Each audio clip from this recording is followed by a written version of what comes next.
देखते होंगे बहुत सारे लोग ऊपर जाके नीचे गिरते हैं ना, देखा होगा ना जिंदगी में, ऊपर गया फिर नीचे गिरा। ये क्यों गिरते नीचे?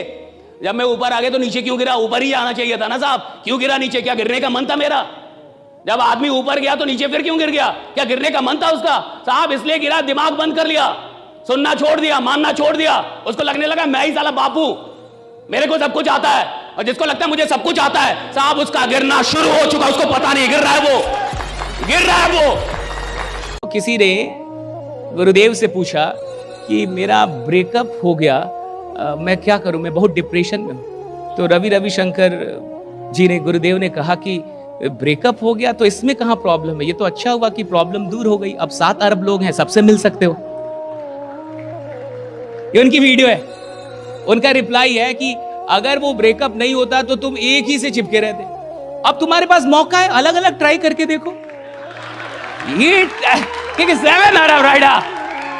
एक आदमी था, किसान था, गरीब किसान था, मिट्टी के बर्तन वर्तन कुछ बनाता था, जाके बाजार में शहर में बेचता था। उसके पास एक गधा था। एक दिन उसको मिट्टी की चीजों में एक बढ़िया सा हीरा जैसा कुछ चमकता हुआ टुकड़ा दिख गया।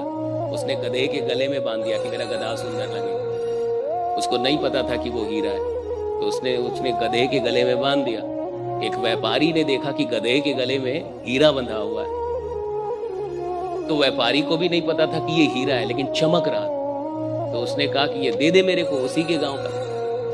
कहा कि ले लो। कहा कितने में देगा? कहा कि 2 केजी गुड़ दे दो। कहा कि दिया। 2 केजी गुड़ में वो ले गया वो, और ले जाके तराजू में लगा दिया। वो तराजू में कि तराजू बढ़िया दिखेगा, उसको फिक्र थी कि गधा बढ़िया दिखेगा, इसको फिक्र थी कि तराजू बढ़िया दिखेगा। कहानी कहती है कि एक आदमी उधर आया और वो था जौहरी। वो उसके दुकान पे आया तो उसने देखा कि इसके तराजू पे तो हीरा लगा हुआ है। तो उसने कहा कि ये हीरा देगा मेरे को? हीरा नहीं बोला, बोला ये पत्थर दे दे मेरे को। तो कहा कि ले लीजिए। कहा कितने में देगा? कहा कि 200 रुपये में दूंगा। कहा कि 150 में दे दे। कहा कि 150 में नहीं दूंगा, 100 रुपये की तो गुड़ दे दिए, 100 रुपये का तो फायदा होना चाहिए। कहा कि दे दे 150 में। कहा कि 150 में नहीं दूंगा, 200 में दूंगा, 100 रुपये की तो फायदा होनी चाहिए। तो उस आदमी को लगा, वो था थोड़ा सा कंजूस जौहरी, तो उसको लगा कि अगर आगे बढ़ जाऊंगा तो बुला लेगा। कई बार आदमी कपड़ा उपड़ा खरीदने जाता है तो आगे निकलता है, उसको लगता है कि बुला लेगा सेल्समैन कि आइए आइए ले लीजिए। बट अब सेल्समैन भी बदल गए हैं, अब नहीं बुलाते हैं, अब टेक्निक बदल गए हैं। अब ये बेचारा सोचे बुला लेगा, नहीं बुलाया। नहीं बुलाया तो बड़ा दुख हुआ इसको। कहा कि अब तुरंत तो नहीं जाऊंगा, शर्म आएगी, 2-4 घंटे बाद आऊंगा, ले लूंगा इससे। तब तक इन 2-4 घंटों में एक आदमी की मर्सिडीज वहीं खराब हो गई। वो जा रहा था शहर, उधर से ही गुजर रहा था। उस आदमी को भूख लगी, वो आया उसी किराने की दुकान पे। उसने देखा कि भैया इसके तराजू पे तो हीरा लगा हुआ है। उसने बोला कि भैया ये देगा, टुकड़ा देगा, ये दे दे मेरे को, दे देगा। कि कितने में देगा? कहा कि देखिए सीधा सीधा हिसाब है, 150 बोला था, उसको नहीं दिया, 200 से नीचे दूंगा ही नहीं। 200 दीजिएगा तो दे दूंगा। वो तुरंत लिया, 200 दिया, उसकी गाड़ी सही हुई, तुरंत भागा कि कहीं लेना ले। 2-4 घंटे बाद वो आया जो कंजूस जौहरी था। उसने देखा कि उसके तराजू पे वो हीरा नहीं है। कहा कि हीरा कहाँ गया? कहा कि वो पत्थर कहाँ गया? कि वो साहब वो तो एक आदमी ले गया 200 में। कहा तूने 200 में दे दिया? उसको दे दिया तूने? कहा कि हाँ, तो आपको बोला तो आप नहीं ले रहे थे, आप 150 में नहीं ले रहे थे। अरे नालायक, तेरे को पता वो क्या था? क्या था?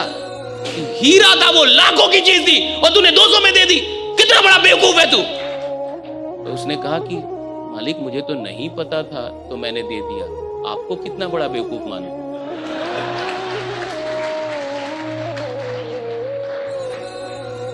कहा मालिक मेरे को तो पता ही नहीं था, तो हमसे गलती हो गई। आपको तो पता था कि वो लाखों का है, तो आप क्यों 50 रुपए में फंस गए?